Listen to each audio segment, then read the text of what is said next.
कोशी प्रदेश कमिटीको सदस्य, वैज्ञानिक उपभोक्ता महासंघ झापा जिल्ला कमिटीको अध्यक्ष आज यो कार्यक्रममा आइपुग्नका लागि झापाबाट 30 घण्टा बसको यात्रापछि आज एक दिने कार्यक्रममा यहाँ आइपुगेको छु। यो कार्यक्रम अत्यन्त सफल र भव्यतापूर्ण रूपबाट सफल होस् भन्ने शुभकामना समेत व्यक्त गर्न चाहन्छु। सँगसँगै यो वैज्ञानिक वन व्यवस्थापनको कार्यक्रमलाई अत्यन्त व्यवस्थित बनाउनका लागि लुम्बिनी प्रदेशका 6 महिना भए पनि मन्त्रीज्यूहरू, त्यहाँको सिङ्गो प्रदेश सभाका माननीय सदस्यज्यूहरू, त्यहाँका वन प्राविधिक कर्मचारी साथीहरू, यो वनसँग सम्बद्ध महासंघका साथीहरूको समन्वयमा जुन लुम्बिनी प्रदेशले 7वटा प्रदेश मध्येमा अगुवाईको कार्यक्रम गर्न उहाँहरूप्रति हार्दिक आभार व्यक्त गर्न चाहन्छु, धन्यवाद पनि ज्ञापन गर्न चाहन्छु। सँगसँगै यो राष्ट्रिय कार्यक्रमलाई व्यवस्थित बनाउनका लागि साहस जुटाएर यो सिंहपुर सामुदायिक वनले जुन यो कार्यक्रमको आयोजना गर्यो अथवा म गर्छु भनेर कार्यक्रमलाई हौसला बढायो, उहाँहरूप्रति पनि आभार व्यक्त गर्न चाहन्छु। आज विश्वले वैज्ञानिक वन व्यवस्थापनको कार्यक्रमलाई एउटा मार्गदर्शन बनाएको छ। नेपालले पनि बनाएको, हामीले तत्कालीन अवस्थामा केन्द्रीय सरकारबाट गठित विभिन्न कार्यदलहरूसँग बस्यौँ, छलफल गऱ्यौँ। छलफल गरिरहँदा यो कार्यक्रम साँच्चै राम्रो कार्यक्रम हो भनेर कार्यदलका साथीहरू, जो प्राकृतिक स्रोत साधन समितिमा बस्ने साथीहरू, कार्यदलका समितिका साथीहरू समेतलाई राखेर कार्यक्रम गरिरहँदा उहाँहरूसँग छलफल गरिँदा पश्चिमतिर केही कमी छ भनेर पूर्वतिर गएर भन्नुभयो।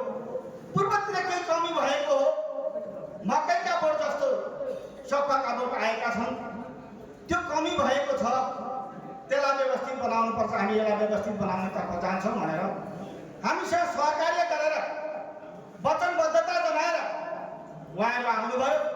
आइसकेपछि यहाँभित्र डलरको खेती भयो, यहाँभित्र डलरको खेती भयो। अहिले पनि 32वटा देशबाट नेपालमा काठ ल्याइने गरिन्छ।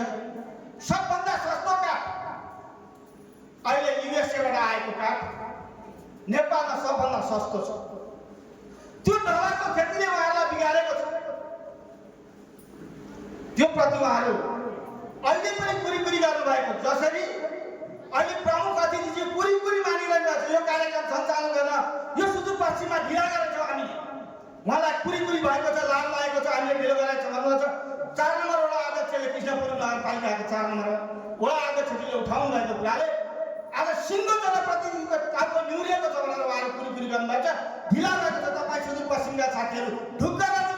उहाँ पुगेपछि उहाँले यो कार्यक्रममा आवाज उठाउनुहुन्छ। अब सुदूरपश्चिममा यो कार्यक्रम लागू हुनेछ, त्यसप्रति विश्वस्त रहनुहोस् भन्ने पनि म कामना गर्न चाहन्छु। अब सुदूरपश्चिम यो कार्यविधिले रोकिनेवाला छैन, कार्यविधि आउनेछ, यो विश्वास मैले व्यक्त गरेको छु। उहाँहरू अबको बाँकी लामो छैन, अबको आयु हाम्रो लामो छैन भन्ने पनि बुझिसक्नु भएको छ। त्यसो हुँदा उहाँहरूले यो कार्यक्रमलाई हाम्रै कार्यकालमा लागू गर्छ, हामीले एउटा संस्थापकको हिसाबले हामी लाग्छौँ भन्नेमा उहाँहरूले लाग्नुहुनेछ। प्रमुख अतिथि बोल्नुन्जेलसम्म बस्न सक्ने अवस्था छैन, मेरो टिकट छ, म फर्किसक्न आँट्दैछु। उहाँले बस्नुन्जेलसँग सुन्ने इच्छा थियो, सम्भव भएन। दोस्रो, मैले यो कार्यक्रमको हिसाबमा बोल्नुपर्छ। यो कार्यक्रम वैज्ञानिक वन व्यवस्थापन उपभोक्ता महासंघलाई मैले केही सुझावहरू राख्नुपर्छ। यो कार्यक्रम प्रादेशिक कार्यक्रम हो कि भन्ने मैले बुझेँ। प्रादेशिक मात्रै हो, यसले यो पूर्वतर्फको बारेमा हिजोको 840वटाबाट अहिले कहाँ पुगेका छौँ हामी? हाम्रो तथ्याङ्क कहाँ छ? हाम्रो मालगाड दाम्लोको पोयो कतै खुस्किन आँटेको छ। म सुन्दैछु, हामी बुझ्दैछौँ, हामी हेर्दैछौँ, हामी निहाल्दैछौँ। अध्यक्ष र वरिष्ठ उपाध्यक्षजीको पोयो अलिअलि दायाँतर्फ, महासचिव र सचिवको पोयो अलिक बायाँतर्फ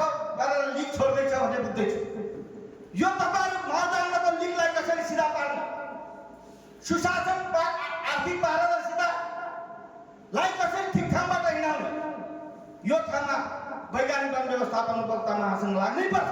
यो व्यवस्था कसरी बलियो बनायो यो आज यो कार्यक्रममा काठमाडौँमा सानो उपस्थिति थियो होला, दुईपल्टको कार्यक्रममा नवलपुरमा सानो उपस्थिति थियो होला, तर त्यहाँ उत्साह थियो। आजको कार्यक्रममा धेरै चिसा दाउरा हालेको चुलो जस्तो भएको मैले महसुस गरेको छु। त्यहाँबाट प्रज्वलन हुने त्यहाँ धुवाको मुस्लो छ, त्यो धुवाको मुस्लो मात्रै कहिले ऊर्जा प्राप्त गर्नुपर्छ। ऊर्जा प्राप्त गर्नका लागि आजको कार्यक्रम धुवाको मुस्लोको रूपमा मैले परिणत भएको पाएको छु। यसप्रति गम्भीर समीक्षा महासंघको केन्द्रीय कार्य समितिले गर्न जरुरी छ। पूर्वतर्फ पनि हामीहरू वनहरू छन् भन्ने कुरोलाई आज सोच्नुपर्छ। त्यसतर्फ सोचेको छैन होला। हामी आफै लागेर कार्यविधिले हामीले पारित गरे।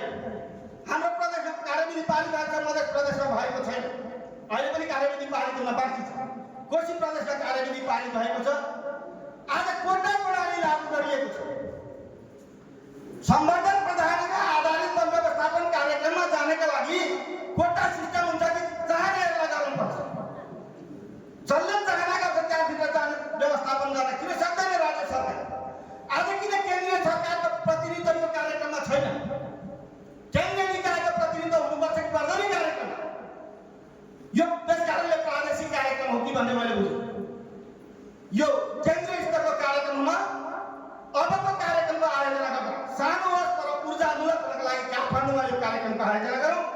आज केन्द्रीय निकायका पदाधिकारीहरू, सचिवहरू, मन्त्रीहरूलाई त्यो कार्यक्रममा उपस्थित गराउन जरुरी छ होला। कृष्णपुरलाई मैले अघि नै पनि भने, उहाँहरूलाई धन्यवाद पनि व्यक्त गरेँ, आभार व्यक्त गरेँ। उहाँले कार्यक्रमको आयोजना गर्नुभएको, कमजोरी गर्नुभएको होइन। तर यो कार्यक्रम केन्द्रीय सरकारको काममा पुगेन। तलका कुरा सुनिँदै उडेर जान्छ। त्यसलाई केन्द्रीय सरकारको बिचमा पुग्ने गरी कार्यक्रमको आयोजना गर्न जरुरी छ। त्यहाँ जान जरुरी छ, त्यो कार्यक्रम गर्न जरुरी छ। हामी यो कार्यक्रमलाई जसै पनि सफल बनाउनुपर्छ भन्ने ठाउँमा दुनियाँका अगुवा देशहरूले चलाएको कार्यक्रम सफल हुनुपर्छ भने हामीले के नाममा परिवर्तनमा वैज्ञानिकभित्र कोष्ठभित्र आज दिगो वन व्यवस्थापन राखेर जाने त्यो पनि हिम्मत गर्नुपर्छ। आजको साधन छ यो वार्षिक उत्सवमा पारित गर्ने कि पछि हुने साधन छहरूलाई पारित गर्ने हो। पारित गरेर डलरको खेती गर्नेहरूले वैज्ञानिक वन व्यवस्थापनको कार्यक्रम खारिज भइसकेका कार्यक्रममा आज नजानका लागि सचिवज्यूहरूलाई अनुरोध गर्नुभएको छ, रोक्नु भएको छ, मन्त्रीजीहरू रोक्नु भएको छ। यो डलरको खेती निकै फस्टाएको छ। त्यसोमा यो भित्र गम्भीर भएर समीक्षा नगर्ने हो भने हाम्रा कार्यक्रम हामी सफल छौँ भनेर मात्र भन्ने हो भने हाम्रो महासंघलाई अगाडि मात्र आलोचना नगरी उहाँलाई देवत्वकरण गर्ने हो भने उहाँहरूका पनि खुट्टा चिप्लिन सक्छन्। त्यसले गर्दा महासंघलाई खबरदारी गर्दै हाम्रा कार्यक्रमहरू ठिक ढङ्गले अगाडि बढौँ भन्ने कामना सबैको तर्फबाट गर्दै यो कार्यक्रममा जुन यो विचार राख्ने समय प्रदान गर्नुभयो सम्पूर्णप्रति आभार व्यक्त गर्दै हरित अभिवादन व्यक्त गर्दै मेरा विचारहरू यहाँ व्यक्त गर्न चाहन्छु। र तपाईँहरू समुद्रसँग मेरो अहिले पूर्वतर्फ लाग्ने कार्यक्रम भएको कारणले अन्तिमसम्म बस्न पाइन क्षमा माग्दै बिदा हुन चाहन्छु।